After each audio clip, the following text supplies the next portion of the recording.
कहानी की शुरुआत करते हैं हमारे मुख्य पात्र आर्थर के साथ, जो एक पूर्व पेशेवर हत्यारा है। आर्थर पिछली घटनाओं में अपनी मौत का नाटक करने के बाद अब ब्राजील के रियो डी जनेरो में एक नकली पहचान के साथ शांत जीवन जी रहा है। एक दोपहर जब वह एक अच्छे रेस्टोरेंट में आराम से अपना समय बिता रहा होता है, तभी रेनी नाम की एक महिला उसके पास आती है। उसके पास ऐसे सबूत होते हैं जो बताते हैं कि आर्थर वास्तव में कौन है। वह एक बहुत शक्तिशाली आदमी का प्रतिनिधित्व करती है जो आर्थर को किराए पर रखना चाहता है। उसका काम है 3 दुश्मनों को मारना और उनकी मौत को दुर्घटना जैसा दिखाना। लेकिन रेनी साफ चेतावनी देती है, अगर आर्थर इस प्रस्ताव को ठुकरा देता है तो उसका बॉस दुनिया भर के अपराधियों को बता देगा कि आर्थर अभी भी जिंदा है। इससे उसकी असली पहचान सबके सामने आ जाएगी और उसकी जान खतरे में पड़ सकती है। इसलिए वह कहती है कि आर्थर को कोई भी मूर्खतापूर्ण हरकत नहीं करनी चाहिए। वह बताती है कि आर्थर चारों तरफ से बेहद प्रशिक्षित आदमियों से घिरा हुआ है। अगर वह अपनी शांत जिंदगी जारी रखना चाहता है तो उसे यह काम स्वीकार करना होगा, वरना उसकी मौत तय है। आर्थर कहता है कि उसे एक कॉल करनी है, लेकिन असल में वह रेनी की एक तस्वीर खींच लेता है।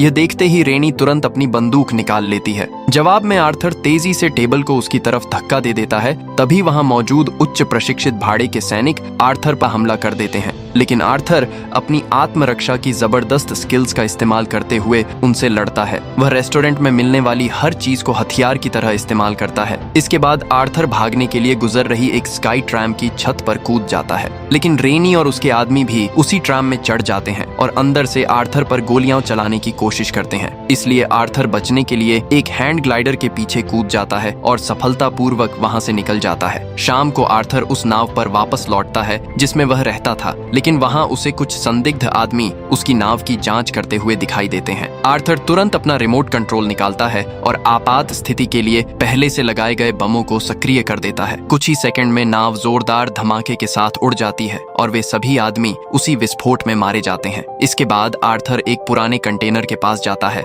जहां उसने अपने सारे औजार और सामान छिपा कर रखे होते हैं। वहां वह अपना पुराना पासपोर्ट जला देता है और उसकी जगह नई पहचान अपना लेता है। कुछ समय बाद आर्थर थाईलैंड चला जाता है, जहां उसकी पुरानी दोस्त मेई उसे उसकी पुरानी झोपड़ी वापस दे देती है। उस झोपड़ी के फर्श के नीचे आर्थर ने पहले से ही कई हथियार और उपकरण छिपा कर रखे थे। वहां पहुंचते ही वह तुरंत रेनी के बारे में जानकारी इकट्ठा करने और उसकी जांच करने का काम शुरू कर देता है। जांच करते करते आर्थर को पता चलता है कि रेनी क्रेन के लिए काम करती है, जो एक खतरनाक अपराधी है और जिससे आर्थर पहले से ही अच्छी तरह परिचित है। अगले दिन जीना नाम की एक महिला मेई के घर आती है और फर्स्ट एड की कुछ दवाइयां मांगती है। मेई देखती है कि जीना के शरीर पर कई चोटों के निशान हैं, लेकिन जीना किसी भी अतिरिक्त मदद को लेने से मना कर देती है। रात होने पर मेई को अचानक चीखने की आवाज सुनाई देती है। जब वह बाहर देखती है तो उसे पता चलता है कि पास की एक नाव में फ्रैंक नाम का आदमी जीना के साथ बहुत बुरा व्यवहार कर रहा है और उसे बेरहमी से मार रहा है। मेई आर्थर से मदद मांगती है। पहले तो आर्थर वहां जाने के लिए तैयार नहीं होता, लेकिन उसे याद आता है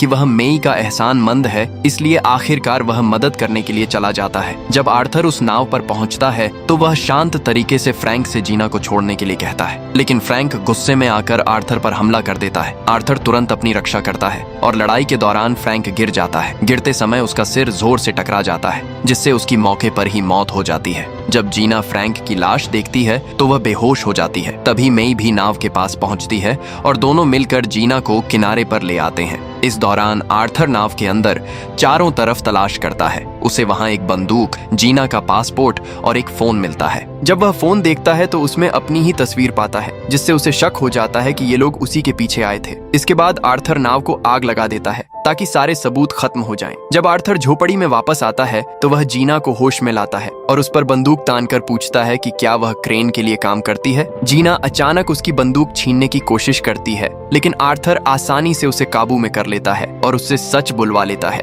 जीना बताती है कि क्रेन ने ही उसे भेजा था, लेकिन वह वास्तव में उसके लिए काम नहीं करती। क्रेन उसे ब्लैकमेल कर रहा है, इसलिए उसे यह सब करने के लिए मजबूर किया गया। उसका काम था एक बेगुनाह पीड़ित महिला का नाटक करना ताकि आर्थर का ध्यान उसकी ओर जाए। लेकिन फ्रैंक अपने किरदार में कुछ ज्यादा ही डूब गया और मामला हाथ से निकल गया। योजना यह थी कि आर्थर के करीब पहुंचना और फिर क्रेन को फोन करना, लेकिन आर्थर उसे ऐसा करने से मना कर देता है और कहता है कि वह खुद तय करेगा कि क्रेन के लोग कब आएंगे। अगले दिन आर्थर को पता चलता है कि जीना पहले कंबोडिया में एक मानवीय सहायता संगठन के साथ काम करती थी जो जरूरतमंद लोगों की मदद करता था। आर्थर जीना से पूछता है कि क्रेन के पास ऐसा क्या है जिससे वह उसे ब्लैकमेल कर रहा है। तब जीना बताती है कि वह पहले मानव तस्करी के शिकार लोगों के लिए एक आश्रय स्थल चलाती थी। कुछ हफ्ते पहले उसके आश्रय स्थल की एक कर्मचारी अचानक गायब हो गई। 2 दिन बाद उसकी लाश जीना के दरवाजे पर छोड़ दी गई। जीना बताती है कि इसके बाद क्रेन ने अपने एक गुर्गे को भेजा,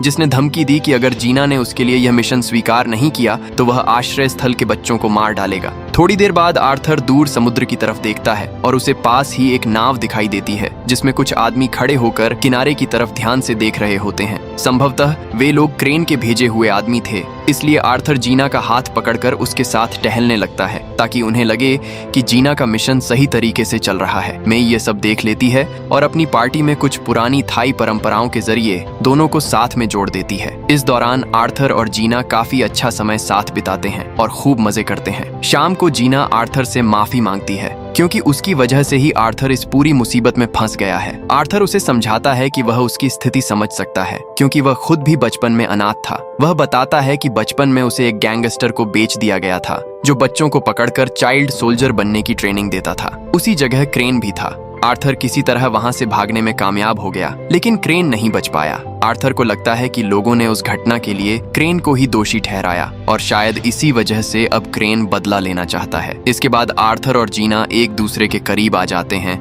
एक दूसरे को किस करते हैं और रात साथ बिताते हैं। इसके बाद आर्थर जीना से वादा करता है कि वह उसके भागने का पूरा इंतजाम कर रहा है ताकि बच्चों को किसी तरह का खतरा न हो। आर्थर साफ कहता है कि वह क्रेन के कहे हुए लोगों को नहीं मारेगा, वह सिर्फ क्रेन को ही खत्म करेगा। फिर आर्थर जीना को अपने पिता की घड़ी देता है जो उसके पास अपने पिता की इकलौती यादगार है। अगली सुबह पुलिस वालों का एक दल समुद्र तट पर पहुंचता है, लेकिन जीना उनमें से एक आदमी को पहचान लेती है। वह असल में क्रेन का आदमी होता है। आर्थर तुरंत उनसे लड़ना शुरू कर देता है, लेकिन जब वह उनसे भिड़ रहा होता है तभी वे लोग मौका देखकर जीना को अगवा कर लेते हैं। अब आर्थर के पास कोई दूसरा रास्ता नहीं बचता, इसीलिए उसे क्रेन से मिलने की शर्त माननी पड़ती है। कुछ ही देर बाद क्रेन आर्थर से कहता है कि अगर उसे जीना को वापस पाना है तो उसे उसके लिए 3 लोगों को मारना होगा और हर मौत एक हादसे जैसी दिखनी चाहिए। पहला निशाना है क्रिल, जो अफ्रीका का एक बहुत बड़ा और मशहूर हथियार तस्कर है और इस समय मलेशिया की एक जेल में बंद है। क्रेन आर्थर को एक गोली भी देता है जिसे उसे हत्या के बाद निगलना होगा ताकि क्रेन के लोग उसे ट्रैक करके ढूंढ सकें। इसी बीच जब आर्थर अपना काम करने निकलता है, जीना को क्रेन की कई नावों में से एक में छिपा कर रखा जाता है। आर्थर मलेशिया पहुंचता है और उस जेल के बारे में जानकारी इकट्ठा करना शुरू करता है। वह देखता है कि यह जेल ऊंची चट्टानों के ऊपर बनी हुई है और चारों तरफ शार्क से भरे समुद्र से घिरी हुई है। इस वजह से वहां चुपके से अंदर घुसना लगभग नामुमकिन। एक योजना बनाकर आर्थर कुछ ताकतवर विस्फोटक खरीदता है जिन्हें वह च्यूइंग गम की तरह छिपा देता है। इसके अलावा वह शार्क को दूर रखने वाला केमिकल भी लेता है जिसे वह स्किन क्रीम के डिब्बे में छिपा देता है। वह क्रेन द्वारा दी गई कैप्सूल को एक सिगरेट के अंदर छिपा देता है। आखिर में आर्थर एक नकली पहचान पत्र बनाता है और खुद को एक कुख्यात वांटेड अपराधी के रूप में भेष बदल लेता है। जैसे ही आर्थर मलेशिया की सड़कों पर चलना शुरू करता है, लोग उसे पहचान लेते हैं और पुलिस तुरंत उसे गिरफ्तार कर लेती है। जेल में पहुंचने के बाद रिसेप्शन पर मौजूद गार्ड उसके सामान में कोई भी अजीब चीज नहीं देख पाता और उसे अपना सामान अपने पास रखने की अनुमति दे देता है। पहले कुछ दिनों तक आर्थर शांत रहता है और दूसरे कैदियों से बातचीत करके अपने लक्ष्य के बारे में जानकारी जुटाता है। उसे पता चलता है कि क्रिल हर समय अपने आदमियों से घिरा रहता है क्योंकि बहुत से लोग उसे मारना चाहते हैं। यहाँ तक कि जेल में बंद होने के बावजूद क्रिल यहीं से अपना पूरा कारोबार चलाता है और असल में पूरी जेल का असली बॉस वही है। आर्थर देखता है कि 2 कैदियों के बीच एक चाकू का लेन देन हो रहा है। दोपहर के खाने के समय वह जानबूझकर उनसे टकराता है और चुपके से वह चाकू चुरा लेता है। कुछ समय बाद क्रिल का एक पुराना आदमी बदला लेने के लिए उस पर हमला करने की कोशिश करता है, लेकिन आर्थर बीच में आ जाता है और उसी चाकू से उसे मार देता है। ये देखकर क्रिल बहुत प्रभावित हो जाता है और आर्थर को अपने साथ डिनर करने का निमंत्रण देता है। आर्थर यह निमंत्रण तभी स्वीकार करता है जब क्रिल अपने आदमियों को बाहर छोड़ने के लिए तैयार हो। हैरानी की बात यह है कि क्रिल उसकी शर्त मान लेता है। शाम को आर्थर को उसकी कोठरी से निकालकर क्रिल की निजी झोपड़ी में उससे मिलने ले जाया जाता है। क्रिल आर्थर को अपने लिए काम करने का प्रस्ताव देता है, लेकिन जैसे ही वह मुड़ता है, आर्थर उस पर झपट पड़ता है और उसकी गर्दन पर दबाव डालकर उसे मार देता है। इसके बाद आर्थर क्रिल के धार्मिक अनुष्ठानों में इस्तेमाल होने वाले सांप के जहर को उसके असली पेय में मिला देता है ताकि ऐसा लगे कि क्रिल ने खुद ही जहर पीकर अपनी जान ले ली। बाहर खड़े गार्ड कुछ शक करने लगते हैं, लेकिन आर्थर क्रिल की लाश को प्रार्थना करने वाली मुद्रा में बैठा देता है ताकि गार्ड समझें कि वह अपने धार्मिक अनुष्ठान में लगा हुआ है, इसलिए अंदर से कोई आवाज नहीं आ रही। इसके बाद आर्थर च्युइंग गम के रूप में छिपाए गए विस्फोटक को जेल की दीवार पर लगा देता है और एक बड़ा छेद कर देता है। फिर वह क्रेन द्वारा दी गई गोली निगल लेता है, अपने शरीर पर शार्क को दूर रखने वाला केमिकल लगा लेता है और पुलिस के पकड़ने से पहले ही समुद्र में छलांग लगा देता है। क्रेन के आदमी एक मछली पकड़ने वाली नाव में उसका इंतजार कर रहे होते हैं और आर्थर सुरक्षित रूप से वहां पहुंचकर बच निकलता है। इसके बाद क्रेन वीडियो कॉल करता है ताकि आर्थर को दिखा सके कि जीना अभी जिंदा और सुरक्षित है। फिर वह आर्थर को उसका दूसरा निशाना बताता है, एड्रियन कुक, जो ऑस्ट्रेलिया में रहने वाला एक कुख्यात मानव तस्कर है। कुछ दिनों बाद आर्थर अपने नए लक्ष्य की जांच पड़ताल शुरू करता है। उसे पता चलता है कि कुक का पेंट हाउस स्वीट पूरी तरह सुरक्षित और लगभग अभेद्य है, वहां घुस पाना लगभग नामुमकिन है। लेकिन उसे यह भी पता चलता है कि कुक के घर में एक कैंटिलीवर स्विमिंग पूल है जो इमारत से बाहर निकला हुआ है और सीधे नीचे सड़कों के ऊपर लटका हुआ है। आर्थर पहले एक हेलीकॉप्टर किराए पर लेता है ताकि दूर से ही इमारत का ध्यान से निरीक्षण कर सके। इसके बाद वह कुक के अपार्टमेंट के पास वाले एक फ्लैट में दिलचस्पी दिखाने का नाटक करता है। जब रियल्टर उसे अपार्टमेंट दिखा रही होती है तभी आर्थर चालाकी से उसके फोन पर कॉल कर देता है ताकि उसका ध्यान भटक जाए। जैसे ही रियल्टर फोन में व्यस्त होती है, आर्थर चुपके से अपार्टमेंट की चाबियों की तस्वीरें ले लेता है ताकि बाद में वह उनकी डुप्लीकेट चाबी बना सके। आखिर में आर्थर खतरनाक केमिकल्स का इस्तेमाल करके एक छोटा लेकिन बहुत ताकतवर विस्फोटक बनाता है जो कांच को तोड़ सकता है और ऐसा लगेगा जैसे वह दबाव की वजह से खुद ही टूट गया हो। कुछ दिनों बाद आर्थर एक टेक्नीशियन का भेष बनाकर इमारत के अंदर घुस जाता है ताकि किसी को उस पर शक न हो। फिर वह डुप्लीकेट चाबी का इस्तेमाल करके अपार्टमेंट के अंदर प्रवेश कर जाता है। अंदर पहुंचकर आर्थर एडवांस उपकरणों की मदद से अपनी योजना को अंजाम देने की तैयारी शुरू कर देता है। इसके बाद आर्थर खिड़की से बाहर निकलता है और इमारत पर चढ़ते हुए ऊपर पहुंच जाता है जहां स्विमिंग पूल बना हुआ होता है। वहां वह कांच में एक छोटा सा छेद करता है और उसमें अपना खास विस्फोटक लगा देता है। उसी समय कुक पूल में तैर रहा होता है और वह आर्थर को देख लेता है, लेकिन इससे पहले कि वह गार्ड्स को बुला पाए, पूल का कांच धीरे धीरे दरकने लगता है। आर्थर तुरंत वहां से छलांग लगाकर दूर हो जाता है और इमारत से फिसलते हुए नीचे जाकर फिर से अपार्टमेंट में लौट आता है। कुछ ही पलों बाद स्विमिंग पूल का कांच पूरी तरह टूट जाता है और कुक सीधे नीचे गिरकर मर जाता है, जिससे यह घटना एक दुर्घटना जैसी दिखाई देती है। कुक की मौत की खबर जब समाचारों में आती है तो क्रेन उसे देखता है और अपने आदमियों को अगली वीडियो कॉल की तैयारी करने का आदेश देता है। उधर जीना नोटिस करती है कि उसे एक खिड़की के पास बैठाया गया है जहां से नाव के बाहरी हिस्से पर लिखा हुल नंबर दिखाई दे रहा होता है, इसलिए वह चालाकी से कैमरा थोड़ा घुमा देती है ताकि वह नंबर फ्रेम में आ जाए। जब वीडियो कॉल शुरू होती है तो जीना जानबूझकर अपना हाथ उठाकर आर्थर को वह घड़ी दिखाती है जो आर्थर ने उसे दी थी।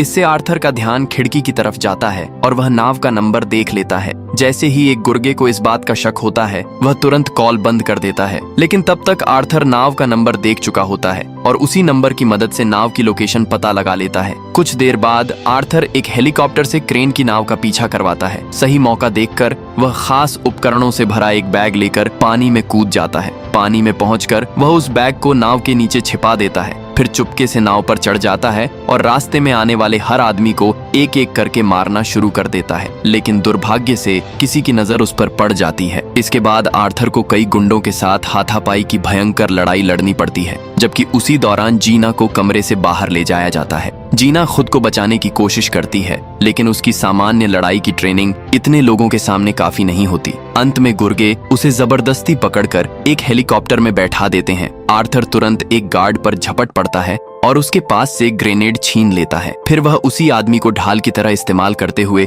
ग्रेनेड से अपने पीछे पड़े गुंडों को बेहोश कर देता है, लेकिन दुर्भाग्य से और भी आदमी वहां पहुंच जाते हैं और वे आर्थर को टेजर से झटका देकर काबू में कर लेते हैं। कुछ ही देर बाद जीना और आर्थर दोनों को एक दूसरी नाव पर ले जाया जाता है। वहां क्रेन बताता है कि उसे पहले से ही पता था कि आर्थर ऐसा करने की कोशिश करेगा क्योंकि वह खुद को रोक नहीं सकता, लेकिन इसके बावजूद क्रेन कहता है कि आर्थर को अभी भी तीसरी हत्या करनी ही पड़ेगी। क्रेन के जाने के बाद आर्थर गार्ड्स को उसे ठीक से ले जाने नहीं देता और मौका मिलते ही उनसे लड़कर उन्हें बुरी तरह पीट देता है। इसके बाद वह तुरंत समुद्र में छलांग लगा देता है, जहां वह अपना पहले से छिपाया हुआ उपकरणों का बैग वापस निकाल लेता है। उस बैग में एक ऑक्सीजन टैंक और एक छोटा इंजन होता है जिसकी मदद से वह पानी के रास्ते सुरक्षित तरीके से वहां से भाग निकलता है। कुछ दिनों बाद आर्थर बुल्गारिया पहुंचता है, जहां उसे आखिरी हत्या का लक्ष्य बताया जाता है, मैक्स एडम्स, जो एक अमेरिकी हथियार व्यापारी है। आर्थर अपने नए लक्ष्य की जांच पड़ताल शुरू करता है और उसे पता चलता है कि एडम्स के पास एक बेहद सुरक्षित किला जैसा ठिकाना है,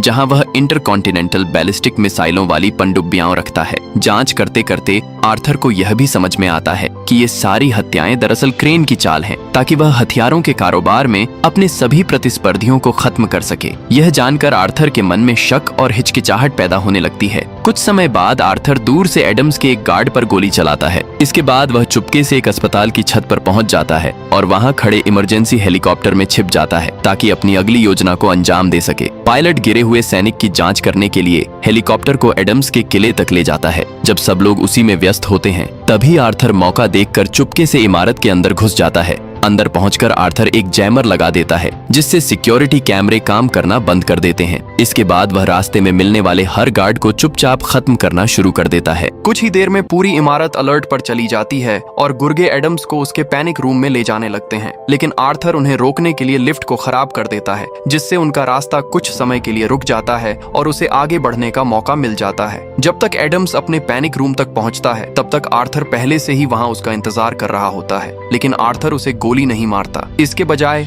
वह एडम्स को क्रेन के खिलाफ मिलकर काम करने का प्रस्ताव देता है। आर्थर की योजना ये होती है कि एडम्स अपनी ही मौत का नाटक करेगा, ताकि क्रेन को लगे कि उसका तीसरा लक्ष्य भी खत्म हो चुका है। कुछ समय बाद एडम्स अपनी पनडुब्बियों की जांच कर रहा होता है। तभी जब वह एक पुल पर चलता है, अचानक वहां एक जोरदार विस्फोट हो जाता है। विस्फोट होने से पहले ही आर्थर पानी के नीचे तैयार रहता है। वह एडम्स के साथ ऑक्सीजन टैंक साझा करता है और उसे सुरक्षित तरीके से तैरकर एक समुद्र तट तक ले जाता है। उधर क्रेन टीवी पर उस विस्फोट की खबर देखता है। समाचार में बताया जाता है कि एडम्स मलबे के नीचे पानी में दबकर मर गया है। उसी समय आर्थर क्रेन को फोन करता है और उसे बताता है कि तीसरा काम भी पूरा हो चुका है, लेकिन क्रेन इस बात पर भरोसा नहीं करता और कहता है कि जब तक वह एडम्स की लाश नहीं देखेगा, तब तक वह इस बात पर यकीन नहीं करेगा। आर्थर क्रेन से कहता है कि एडम्स की लाश पानी के नीचे मिल जाएगी। फोन रखने के बाद क्रेन तुरंत अपने आदमियों को भेज देता है, ताकि वे एडम्स की लाश ढूंढें और साथ ही आर्थर को भी मार दें। उधर आर्थर फिर से पनडुब्बियों वाले अड्डे पर लौट आता है और पहले से ही कई खतरनाक जाल तैयार कर देता है। जब क्रेन के गुर्गे वहां पहुंचते हैं, तो एक एक करके वे जाल में फंसते जाते हैं और मारे जाते हैं। जो लोग जाल में नहीं फंसते, उन्हें आर्थर अंधेरे में छिपकर एक एक करके खत्म कर देता है। आखिरकार क्रेन समझ जाता है कि अब आर्थर सीधे उसके पीछे आने वाला है, इसलिए वह जीना को बाहर खड़ा कर देता है, ताकि उसे चारे की तरह इस्तेमाल किया जा सके। आर्थर पानी के नीचे से तैरते हुए नाव तक पहुंच जाता है और जैसे ही ऊपर चढ़ता है, वह सामने आने वाले हर गार्ड को मारना शुरू कर देता है। क्रेन उसे सिक्योरिटी कैमरों की फुटेज में देख लेता है और तुरंत अपने आदमियों को आदेश देता है कि जीना को वापस अंदर ले आई, ठीक उससे पहले कि आर्थर सिक्योरिटी कैमरों को नष्ट कर दे। इसी दौरान जीना उसे पकड़ने वाले गार्ड से लड़ने की कोशिश करती है, लेकिन संघर्ष में उसके पेट में चोट लग जाती है। फिर वह गार्ड उसे जबरदस्ती धक्का देकर जैकूजी में गिरा देता है, जहां क्रेन उसे पकड़ने के लिए तैयार खड़ा होता है। उधर आर्थर अभी भी गार्ड से लड़ता हुआ आगे बढ़ रहा होता है। इसी दौरान क्रेन जीना को अंदर ले जाता है और नाव में छिपाए गए एक विस्फोटक को सक्रिय कर देता है। इसके बाद वह अपनी रेस्क्यू बोट में भागने की कोशिश करता है। कुछ ही पल बाद आर्थर जीना तक पहुंच जाता है और उसे बम के बारे में पता चलता है। तुरंत आर्थर जीना को एक इमरजेंसी रिलीज पॉड में बैठा देता है और उसे वहां से सुरक्षित दूर भेज देता है। उसके बाद आर्थर क्रेन के पीछे निकल पड़ता है। रास्ते में वह बचे हुए आखिरी गार्ड्स को मार देता है और फिर अंत में आर्थर और क्रेन के बीच जबरदस्त हाथापाई की लड़ाई शुरू हो जाती है। क्रेन लंगर की चेन पकड़ लेता है और उसका इस्तेमाल करके आर्थर के पैर को फंसा देता है ताकि उसे काबू कर सके, लेकिन आर्थर उसी लंबी चेन का फायदा उठाता है और चालाकी से क्रेन को ही उसी चेन से नाव के साथ बांध देता है। क्रेन हंसने लगता है और कहता है कि आर्थर ने बहुत देर कर दी, अब जब बम फटेगा तो आर्थर भी उसके साथ मर जाएगा। लेकिन आर्थर बिल्कुल भी घबराया हुआ नहीं लगता। वह तेजी से नाव के अंदर भागता है। ठीक उसी पल जब बम जोरदार धमाके के साथ फट जाता है, जीना नाव को टुकड़ों में उड़ते और आग में जलते हुए देखती है और उसे लगता है कि आर्थर मर गया है, इसलिए वह रोने लगती है। लेकिन कम से कम उस धमाके की वजह से उनकी लोकेशन पता चल जाती है और कुछ ही देर बाद कोस्ट गार्ड आकर जीना को बचा लेते हैं। उधर उधर एडम्स भी किनारे से यह सब देख रहा होता है। जब समुद्र से नाव के टूटे हुए हिस्से बाहर निकाले जा रहे होते हैं तो उसे कुछ अजीब सा महसूस होता है। उसी समय उसकी नजर पास लगे एक सिक्योरिटी कैमरे पर पड़ती है, जिससे उसे शक होने लगता है कि शायद आर्थर के साथ कुछ और ही हुआ है। कुछ हफ्तों बाद जीना कंबोडिया में बच्चों के साथ वापस अपने आश्रय स्थल में रह रही होती है। वह मेई को एक चिट्ठी लिखती है जिसमें वह उसे पानी का फिल्टर दान करने के लिए धन्यवाद देती है। एक दोपहर जब जीना बच्चों को पढ़ाने में व्यस्त होती है तभी अचानक वह हैरान रह जाती है क्योंकि उसके सामने आर्थर जिंदा खड़ा होता है और उससे मिलने आया होता है। इसी बीच एडम्स क्रेन की नाव के बारे में जांच करता है और उसे पता चलता है कि इस मॉडल की नाव में डाइविंग बेल नाम की एक खास व्यवस्था होती है। इसमें हवा फंसी रहती है जिससे गोताखोर पानी के नीचे भी कुछ समय तक सांस ले सकते हैं। एक शक होने पर एडम्स सिक्योरिटी फुटेज चेक करता है और उसे यकीन हो जाता है कि आर्थर धमाके से पहले उसी डाइविंग बेल में छिपकर बच निकला था। आर्थर की इस चालाक योजना से प्रभावित होकर एडम्स वह सारी फुटेज डिलीट कर देता है ताकि आगे चलकर आर्थर की पहचान और भविष्य सुरक्षित रह सके।